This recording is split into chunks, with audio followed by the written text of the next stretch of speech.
ପିଲାଟି ଦିନରୁ ମଦ ପିଇ ଆସିବା ମଣିଷଟା ମୋ ଅପା ଯୋଉ ବାହା ହେବା ପାଇଁ ହଁ କହିଦେଲେ ସେ ମଦ ଛାଡ଼ିଦବ। ମୋ ଶାଢ଼ୀ ଡାଇଲଗ ଗୋଟେ କହୁଛି ହଁ ତ କଣ ଲୋ ମୋ ଅପା ପାଇଁ ମୁଁ ଯଦି କହିବୁ ୟୁନିଭର୍ସିଟି ତା ନାଁରେ କରିଦେବି। ହଁ ଆଜି ଯାଏ ସରକାରୀ ମଦୁଆ ଜମି ମାଫିଆ ଯେତିକି ଟଙ୍କା ସବୁ ରୋଜଗାର କରି ଆକାଉଣ୍ଟରେ ଡିପୋଜିଟ୍ କରି ରଖିଛି ସେ ଟଙ୍କା ମୋର କଣ ହବ? ହେଇ କହିବି ଫଟକିନା ତ ଅପା ଆକାଉଣ୍ଟକୁ ଟ୍ରାନ୍ସଫର କରିଦେବି। ଆଉ କଣ କରିବି ମନ ତ ଲାଗି ଯାଇଛି କହୁଛି। ଶୁଣ ମାଉସୀ ମନ ଦେଇକି ଶୁଣ ଆମ କଲେଜରେ ଗୋଟେ ନାଚ ପ୍ରୋଗ୍ରାମ ହଉଥିଲା ନନ୍ଦ ଉତ୍ସବ। ତ ମୋ ଅପା ତ ନାଚ ନାଚିଲାଣି ନାଚ ଶିଖିବା ପାଇଁ ଯାଇଥିଲି କିନ୍ତୁ ଦେଖ ଘଟଣା ଏମିତି ବେଳ ଯଶୋଦା ପାଠ ଯେ କହୁଥିଲା ସେ ଠିକ ସେ ନାଚି ପାଇଲା ନାହିଁ ତାହେଲେ ଗୋଡ଼ ପକେଇ ପାଇଲା ନା। ତମ ଝିଅ ସବୁ କହିଲେ ହେ ଯଶୋଦା ତୁ ପ୍ରୋଗ୍ରାମ ଭଣ୍ଡୁର କରିବୁ ମୁଁ ସେ ପାଠ କରିବି।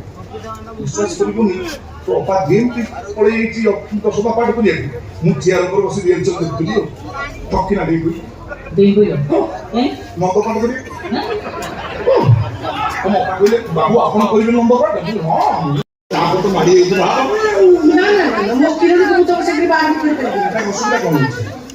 ଆଉ କିଛି ଅସୁବିଧା କରୁଛି ନା ଆଉ କିଛି କ୍ୱାଲିଟି କରୁଛନ୍ତି ନା ଭାବୁଛନ୍ତି ଆଗରୁ ବାହା ହେଇଥିଲେ ନା ସେକେଣ୍ଡ ହ୍ୟାଣ୍ଡ ବାହା ପାଇଁ ଜମା ବାପା ଡେଲି କହୁଛି ଏ ବୁଆ ବାହା ହଉନୁ ପୁଣି ମୋର କହୁଛି ଭାଇ ମୋର ଗୋଟେ ଭାଉଜ ଆଣୁ ମୁଁ କଣ କରିବି ମାଉସୀ ଗୋଟେ ସଂସ୍କାରୀ ଝିଅ ମିଳିଲେ ତ ଏଇ ଗୋଟେ ସଂସ୍କାରୀ ଝିଅ ମିଳିଲା ବାହା ପାଇଁ ଆଗେଇ ଆମ ଜାତି ତ ନଷ୍ଟ ଆମର ବୁଆ ତମର କଣ ଛୁଆ ଅସୁବିଧା କୋଉଠି ଆମେ ସେ କଥା ତମକୁ କରିବାକୁ ବାଧ୍ୟ ନୁହଁ ତମେ ଏଠୁ ଯାଇପାର। ଓ ମାଲୋ ମୁଁ କିରଣ ତୁ ରାଗିଗଲେ ବି ଆଗରେ ତିନି ପ୍ରକାର ବେଳେ ମିଠା ଲାଗୁଛୁ ଲାଗିଗଲେ ମିଠା ଲାଗୁଛୁ ମିଠା ଭଣ୍ଡା ହେଇଗଲା କଣ ଭାବୁଛୁ ମତେ ମୁଁ ଜାଣିପାରୁନି। ଏବେ ଯଦି ଚାହିଁବି 15ଟା ଲୋକ ଡାକିକିରି ତ ମୁଣ୍ଡରେ ମାଉଜର ଲଗେଇ ତୁ ଟେକି ନେଇକି ବାହା ହେଇପାରିବି କିନ୍ତୁ ମୁଁ କଣ ଛାଡୁଛି ମୁଁ ସଂସ୍କାରୀ ମଧ୍ୟ ଝିଅ ଛୁଆଙ୍କୁ ଉଠେଇକି ନେଇ ବାହା ଜମା ଜମା ସେ ଭୁଲ କରିବିନି।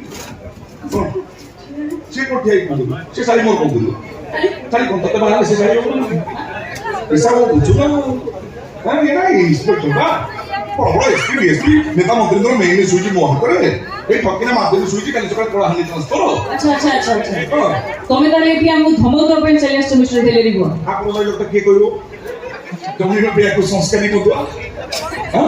ଆଚ୍ଛା ମୋ କଳାରେ ତମ ଅପା ପ୍ରତି ଧମକଟା ଦେଖ କିନ୍ତୁ ତମ ଅପାଙ୍କ ଆଖିରେ ମୋ ପ୍ରତି ଥିବା ପ୍ରେମ ଦେଖ କଣ ଭାବୁଛ ମୁଁ ଜାଣିପାରୁନି ମୁଁ କଣ ତମ ଅପାଙ୍କ ଏକ ତରଫା